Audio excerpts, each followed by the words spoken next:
Picture this. It's a quiet Friday night in April 2014. You're relaxing at home in the Chicago suburbs. Maybe you're watching a little TV, reading a book. Then, at 10:44 p.m., your entire house violently shakes. Pictures crash off the walls, kitchen cabinets burst open, sending dishes tumbling, glass shatters, and for a moment you think, is this an earthquake, a plane crash, the end of the world? That's exactly what happened to thousands of people across the northwest suburbs of Chicago on April 25th, 2014. And the wild part, it wasn't an earthquake. It wasn't a plane crash. It was a single house. One house in one of the most exclusive gated communities in Lake County that quite literally exploded with such force that it was felt with serious impact up to 20 miles away. Welcome to the story of the Long Grove house explosion at Royal Melbourne, an incident so powerful, so shocking, and frankly so miraculous in its outcome that it stands as one of the most remarkable residential disasters in Chicago suburban history. Let's set the scene. Royal Melbourne is not your average subdivision. We're talking about a gated community that backs up to an 18-hole golf course co-designed by the legendary golfer Greg Norman. Houses here routinely sell for over $1 million. It's the kind of place where you'd expect peace, quiet, and absolutely zero excitement. The very definition of wealthy suburban tranquility. The house in question sat at the end of a cul-de-sac on Trenton Court, right next to the fairway between the 13th and 14th holes. A beautiful location, a safe location. Or so everyone thought. Friday night, April 25th, 2014. A woman, let's call her our accidental hero, is home alone. Her husband is out. She's upstairs in her master bedroom, doing the most mundane thing imaginable, brushing her teeth. Then she hears it, a pop. Nothing dramatic, just a pop. She looks out her bathroom window and sees fire. Not a raging inferno, just fire. Concerning enough to call 911, which she does immediately. That's a smart move, too. Probably the move that saved her life. The fire department gets the call at approximately 10:39 p.m. A house fire. Standard stuff. Crews from the Countryside Fire Protection District start heading over. Just another Friday night call. But then, and this is where the story gets crazy, just over a minute into their response, dispatch relays updated information. The home has exploded. At this point, our homeowner has grabbed her coat and is walking across the street to a neighbor's house. She's about 100 feet from her front door, and that's when it happens. Boom! Let me paint a picture of what this blast was like, because the numbers are genuinely mind-blowing. The explosion was so powerful that police officers at the Buffalo Grove Police Department, more than 4 miles away, felt the ground shake beneath their feet. 4 miles from a single house. People in Rolling Meadows, Glencoe, Palatine, Arlington Heights, Vernon Hills, Mount Prospect, Mundelein, Wheeling, communities 15, 20 miles away felt their home shake. One resident 7 miles away in Wheeling had pictures fall off her shelves. A homeowner in Palatine said the entire house shook and they thought a furnace had exploded in their basement. The Lake County 911 centers were absolutely flooded. And when I say flooded, I mean over 1,200 emergency calls came in that night. 1,200. Think about that. People calling from all over the region, terrified, confused, thinking maybe there was an earthquake. Someone thought a plane had crashed. Others feared terrorist attacks or industrial accidents. The 911 operators, to their immense credit, had to sort through this avalanche of panic while coordinating the actual emergency response. Some callers were reporting explosions in their own neighborhoods. Some were asking if it was criminal activity, if someone was breaking into homes. The chaos was real. When firefighters arrived at Trenton Court, they found something out of a disaster movie. The house, a large, beautiful, approximately 5,000 square foot home, was completely gone. Not damaged, not partially collapsed, gone, leveled, reduced to rubble and ash. Fire Chief John Steigart, a man with 32 years of firefighting experience, said the devastation looked like a tornado had torn through an entire block. In his 3 decades of emergency response, he had never seen anything like it. The house had been so completely obliterated that debris was found half a mile away. Insulation was still falling from the sky like snow across the neighborhood. Shingles, wood, household items raining down on lawns and streets within a half a mile radius. And here's where it gets worse. This wasn't just about one house. At least 50 homes within a half-mile radius sustained damage. 6 homes were so severely damaged they were uninhabitable. Residents had to find other places to stay. Windows were blown out, doors blown off their hinges, roofs damaged. One neighbor described how the explosion took down ladders from the wall in their garage. It blew out 2 patio doors on the back of the house. It blew out the kitchen window over the sink, and their kitchen was left a bona fide disaster. Another neighbor 2 doors down was hosting friends when the house violently shook, rattling basement ceiling tiles so hard they thought the house was going to collapse. When the smoke cleared, literally, flames were shooting over 100 feet into the air from the natural gas feeding the fire. Firefighters had to bring in 75 responders from multiple jurisdictions. And here's the kicker. Because Royal Melbourne is a private golf course community, the hydrant system is limited. Firefighters had to truck in 90,000 gallons of water to battle the blaze. That's enough to fill an Olympic-sized swimming pool, about 3 feet deep. Now, here's where the story takes an absolutely miraculous turn. Despite all of this, the complete annihilation of a house, 50 damaged homes, debris scattered around half a mile, a blast felt 20 miles away, exact 0 people died. 0. The homeowner, the woman who was brushing her teeth just minutes before the house ceased to exist, she escaped with minor scratches on the back of her legs. That's it, just scratches. She declined medical treatment at the scene. Only 2 people total were treated for injuries, both released at the scene. Think about that timeline. She sees fire, calls 911, walks 100 feet across her lawn towards a neighbor's house, and the explosion happens. If she had hesitated, if she had gone to grab something valuable, if she had tried to fight the fire herself, if she had been in any other part of the house or delayed her exit by even 30 seconds, oh man, it would have been much, much worse. Fire Chief Steigart said it best. It's by the grace of God that nobody got hurt.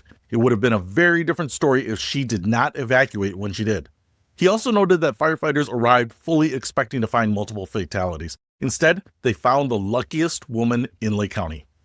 So what caused this catastrophic explosion? Well, that's where things get interesting and frustrating. Natural gas was immediately suspected, and here's the detail that raises some eyebrows. North Shore Gas had crews in the area before the explosion, investigating reports of gas odor. Let me repeat that. The gas company knew there was a problem. They were literally in the neighborhood investigating a gas smell when the house exploded. After the blast, North Shore Gas shut off service to 36 homes in the area. They conducted extensive testing of their infrastructure, several hours of testing, in fact, before restoring service to most homes.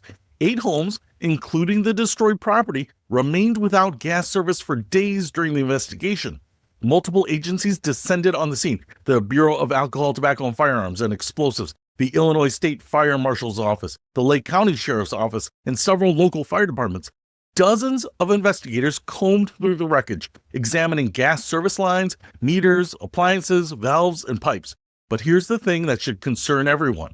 Despite all this investigation, despite all these resources, despite multiple federal and state agencies spending weeks sifting through the rubble, the exact cause of the explosion was never identified.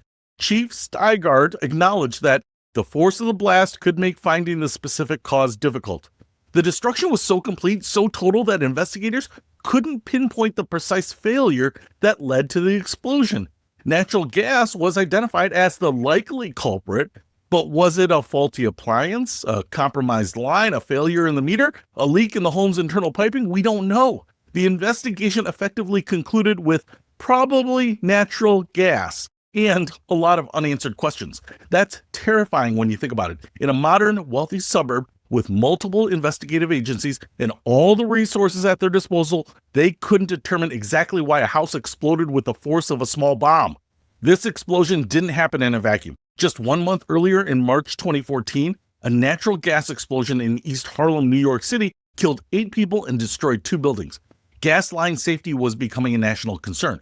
Following the Long Grove incident, the Illinois Commerce Commission scheduled discussions with gas utility representatives about the condition of natural gas infrastructure across the state. They wanted to hear about preventative measures, how pipeline safety information is communicated to customers and emergency personnel, and what utilities were doing to prevent similar disasters. It turns out that Peoples Gas in Chicago had 1,406 miles of cast iron pipeline in its distribution system. Aging infrastructure that was being replaced through a multi-year program. But how much other aging infrastructure exists across the suburbs? Here's what makes the Long Grove explosion particularly unsettling. This wasn't an old, poorly maintained home in a neglected neighborhood. This was a relatively new development. Royal Melbourne dates to the early 1990s and one of the wealthiest communities in the region. If it can happen there, it can happen anywhere. So what do we take away from all of this? First, the homeowner did everything right. She smelled or saw something wrong, she called 911 immediately, and she got out of the house. No heroics, no attempts to investigate or fix it herself. She just evacuated, and that decision saved her life. Full stop. Second, natural gas is incredibly dangerous. We live with it in our homes every day, heating our houses, cooking our meals, drying our clothes, and we forget that we're essentially living with a potential bomb. Natural gas has a pungent odor added specifically so you can detect leaks. If you smell it, you don't investigate it. You don't flip on light switches or use your phone inside your house or try to find the source. You get out immediately and call 911 from a safe distance. Third, and this is the scary part, even with modern technology, multiple investigative agencies, and extensive resources, we sometimes can't determine exactly what went wrong. The house is too destroyed, the evidence too scattered. We're left with educated guesses and probable causes, but no definitive answers. And fourth, the gas company was already there. North Shore Gas knew there was a problem in that neighborhood. They were investigating gas odor complaints, yet the explosion still happened. So what does that tell us about our ability to prevent these disasters? How many other gas odor complaints are being investigated right now that might lead to catastrophe? In the days following the explosion, the community came together in a way suburban communities do. High school friends of neighbors showed up to help with the cleanup. The South Lake County Regional Community Emergency Response Team and Sheriff's Reserve deputies helped secure the neighborhood. Residents supported those who had been displaced. The Royal Melbourne subdivision, once known for its quiet luxury and pristine golf course views, became known for something else entirely: the site of one of the most powerful residential explosions in the region's history. Service was eventually restored to most homes, life went on, but I imagine that to this day, when the residents of that neighborhood hear a strange sound or smell something off, they think about that Friday night in April when the ground shook and the sky rained insulation. The Long Grove explosion is one of these events that reminds us how fragile our modern conveniences really are. We pipe explosive gas directly into our homes and trust that everything will work perfectly forever. We trust that the infrastructure is maintained. We trust that safety systems will catch problems before they become catastrophic. And usually they do. Thousands of homes and thousands of communities across America use natural gas every single day without incident. But usually isn't always. The real miracle of the Long Grove explosion isn't just that one woman escaped with scratches. It's that this happened at 10:44 p.m. on a Friday night, when most people in that wealthy suburban neighborhood were home and awake. The explosion could have happened at 3 a.m. when everyone was asleep. It could have happened during a neighborhood party when multiple people were in the house. It could have happened during the day when landscapers or contractors might have been working nearby. Instead, it happened at the exact moment when one woman had just enough warning to get out and just enough distance to survive. Sometimes you make your own luck by making smart decisions, like evacuating immediately when something seems wrong. And sometimes you're just lucky. The residents of Trenton Court and Long Grove got lucky, really, really lucky. The question is, are the rest of us? Ever wonder why we pay the piper? Or how bankers saved millions during wartime? Money isn't just currency, it's a story spanning centuries, filled with fascinating tales you won't believe. In Money is Faxinating, Peter uncovers over 100 incredible stories about the thing that makes the world go round. From hilarious banking blunders to mind-blowing facts about modern finance, discover why money is more fascinating than you ever imagined. Money is Faxinating. Available now wherever books are sold.